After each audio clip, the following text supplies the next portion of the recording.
The year is 1926. Henry Ford F-150 just proposed an outrageous idea that his workers should work less and get paid more.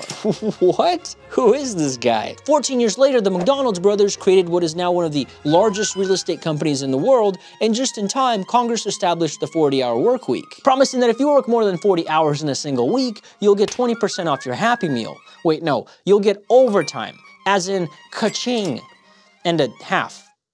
You get time and a half. Since then, productivity has increased by about like 90 what? I don't know, like out of 200 maybe? We now have robots, AI, and unpaid overtime. One person does what 12 people used to do. I don't really even know what that means. And now a few little experiments and a man who needs your support are leading the charge to get gamers to work even less and get paid, get this, the same amount. The 32-hour Workweek Act. Try saying that 10 times. On the surface, this looks amazing and enticing and delicious. How many? Yes, I'll have 2, please. But will everyone actually benefit from this? I made a PowerPoint about the false promises of the 4-day work week. The idea is simple. 40 minus 8 equals 32 hours. Say goodbye to meetings, checking emails, and saying the phrase, "Did you hear what happened to Deborah?" Autonomy from the United Kingdom did a study where they threatened 61 companies into doing a 4-day work week. Get a load of this. It's their findings. It's actually pretty neat. I mean, look at this one. Over 50% of the participating companies have made it permanent. Wow. What about this one from South Africa? Or this one from Australia? And I know what you're thinking. Alex, what about Ireland? Baby, we got Ireland! And the US too, I guess. Looks pretty good. I mean, just one more won't hurt.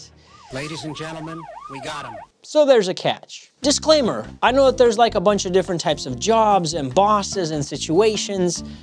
I get it. My intention is just to point out some of the flaws in the proposed 32-hour Workweek Act, so it can be, you know, enhanced and fair. I'm not an economist, I'm just an idiot with a green screen. Salary boys, or otherwise known as I will do everything in my power to get no work done and still collect my paycheck.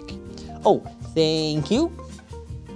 Some of these salary jobs have a lot of downtime, where you have tasks that you can complete in less than 40 hours, but because you have to be there for 40 hours and you don't want more tasks karate chopped on your desk, you end up spending your sweet time at the water cooler. Jobs where if you lower the number of hours, the output will not change, so it won't really cost the employers anything. Accountants, engineers, bookkeepers, copywriters, and other office jobs could successfully implement this. I mean, if you tell someone they can leave once they get their work done, some people will bust everything out in like 2 days. And if it does not affect the output, why not?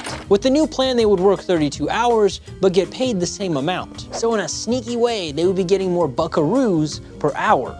Or in the industry, we call this a raise. But not really. Because if your boss gives you more than 32 hours worth of work, you're kind of forced to hit him with the classic, "Guess I'm working late tonight, chief." Later that same evening. Per my last email, the proposal does outline in like a very confusing way that salary employees would get overtime after 32 hours, but a large chunkaroo of salary employees are actually exempt from overtime. Hourly gamers, or the backbone of our society. They would get paid the same hourly rate until they swerve past 32 hours. Then they would get overtime. Doing some very advanced calculational analysis of the mathematics, if they worked 40 hours, they would get an extra 4 hours of pay on this new system, which I guess could be like a 10% raise, or they could work 3 hours less and get the same pay.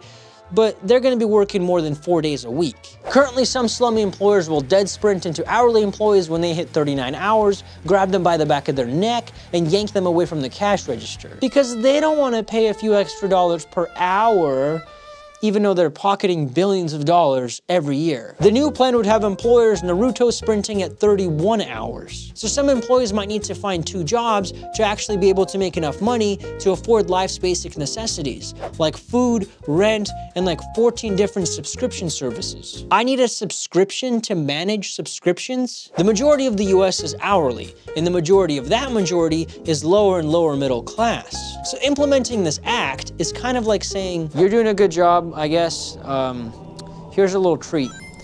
Be grateful. Yo, what up, my guy?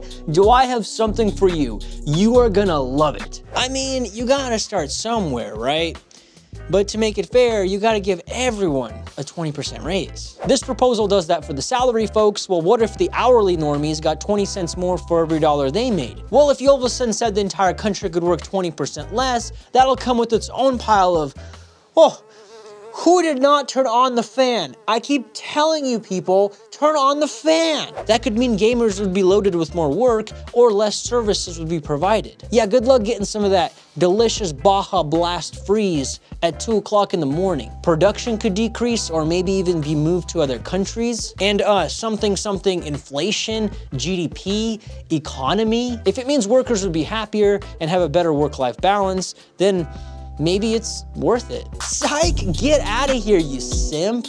We are America. We make burgers and billionaires. So I guess my complete unbiased opinion as someone who is on salary with paid overtime, let's get this thing going. If you like what you saw, like and subscribe. Thank you. The rat goes like this, like this, like this. You are now a normal rat.